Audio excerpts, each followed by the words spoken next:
कराची। लांडी traffic section के record keeper Jabbar Abbasi के सामने एसओ याकूब मेहर भी बेबस नज़र आते हैं। छोटी मोटी कंप्लेन ख़त्म करवाना तो मेरे दाएं हाथ का काम है। Record keeper Jabbar Abbasi. ज़राए से पता चला है कि जब्बार अब्बासी जो कि लांडी ट्रैफिक सेक्शन के रिकॉर्ड कीपर हैं, मगर इस सियासी रिकॉर्ड कीपर के सामने किसी अफसर की नहीं चलती। इन मौसूफ रिकॉर्ड कीपर का ये भी कहना है कि मेरे ऊपर मेरे सरदारों का हाथ है, कोई भी मेरा कुछ नहीं बिगाड़ सकता। मेरी मर्ज़ी है, मैं जिससे भत्ता लूँ, चिंकी रक्षे की सरपरस्ती करूँ या कुछ भी करूँ।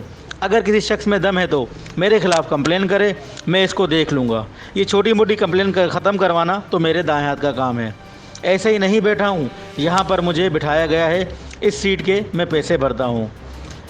नाज़रीन, हमारा काम है निशानदही करना और इदारों का काम है इन 2 नंबर अफसरान और नासूर अफसरान के ख़िलाफ़ एक्शन करना। कैमरामैन शाहनवाज़ के साथ फैसल मेमन, तरकीब न्यूज़, कराची।